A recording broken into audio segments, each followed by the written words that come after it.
Hey guys, welcome back to the channel. So today we're going to take a look at part 3 on converting this car to carburetor from fuel injection. So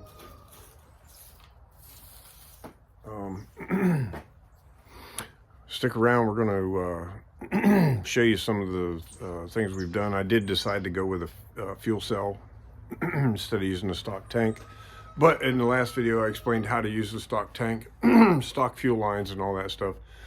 But I did decide, to go with a fuel cell. So stick around, I'm going to show you some of the stuff we got done so far. Okay, so this is a Amazon 5-gallon special fuel cell. It comes with dash 10 fittings, but it comes with adapters to adapt it down to dash 6, which is the most common on these guys right here. The dash 6 fittings that come with pretty much everything I've gotten for it. It does have a fuel sending unit. I think, should I care to know, I can figure out how to wire that into the original factory fuel gauge and make it work. What I still have to do is I have to make a line that goes on this, curves up and goes down to the floor as a vent. May have to purchase some kind of a little check valve, one-way valve, in case the car flips over, the gas won't run out of it. But that, and then down here you guys can see, good God, down here you guys can see the 10 to 6 adapter, this 90 coming down through the floor.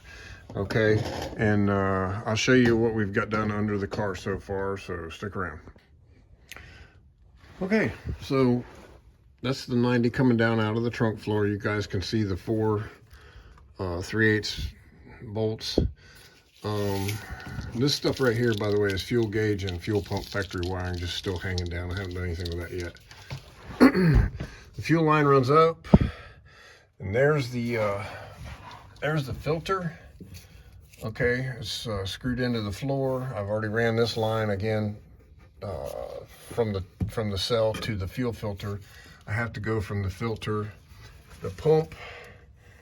You guys can see it up there on the side of the frame rail on the inside. Okay, now you see that red cap is a plug. I have to order a couple more fittings, and then I will get this line from here to there ran. And then I picked up, by the way, this fuel cell came with, let's get up here, I'll show you. Get up out from under the car. Let's see, where's all the fittings are, I threw them all in this box, but it came with these red and blue, like back in the day, old school stuff. Came with all these red and blue dash 6 fittings, those adapters. And it came with a 12-foot length of steel braided hose. So what I'm going to use this for is, the fuel pump is approximately right in this area right here. So it's going to run up, it's going to come up through here on the outside of the frame rail. I probably will run it up through the outside of this fender well here and come up, and I will most likely mount my fuel pressure regulator somewhere in here. This car has already had the heater delete and everything done to it, so probably mount the regulator here, coming up from the bottom, and then from the regulator over to the carburetor. So I will update you guys when I get that actual part of it done, and we're just going to keep moving forward with this. There is a hang on just a second. There is a race March 1st at Wilkesboro Dragway, which is an hour and a half from here, that has index classes. I think it's 530, 650, 7 flat, and 8 flat index. We're trying to get this car ready for that, but I've got quite a bit of work to do to it. I got to put well, the intake manifold, the carburetor, new valve covers, valve cover gaskets. I have to, this car has ABS, and I have to delete that so I can use a line lock or roll control on it. So Misty can do burnouts with it.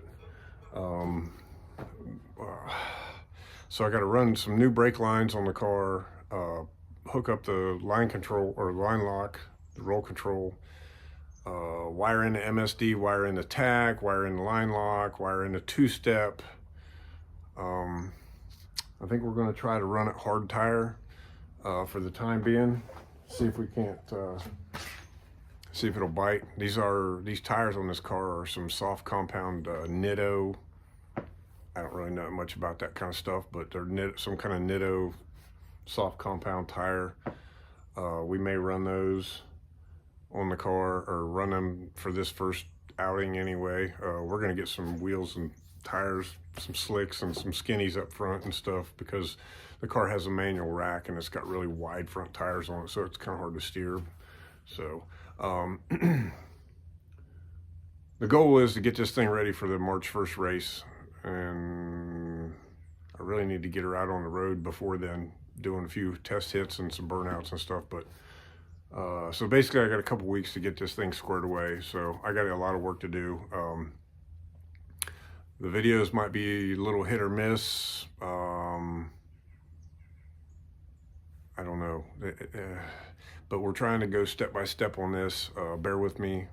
So thanks for watching, guys. Hopefully this gives you a basic idea. Basically, I just use a step bit to drill a hole through the trunk to run the fuel line down through there. If you're careful, you can line this stuff up pretty easily. I've got some what I call cushion clamps, so I can secure the fuel line to the frame rail.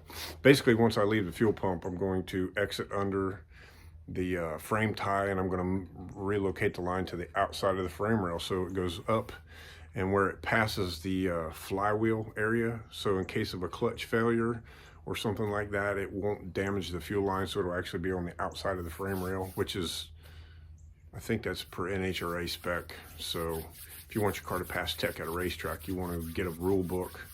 You can probably download them online, but make sure your stuff is legal, okay? So stick with us, guys. There's a lot more content to come. Again, I'm kind of in a crunch here. I've got multiple projects on the other channel. I've got several bikes I'm working on at the same time, trying to get ready for April, and get this car ready for March 1st. Get the motorhome ready for travel. I got a lot of things going on. The videos may or may not be hit or miss. So if there's something that I didn't show you that you want to see, holler, okay? Drop me a comment. I'll do my best to accommodate, okay? Love to hear from you. Thanks for watching. Please consider subscribing. Thank you.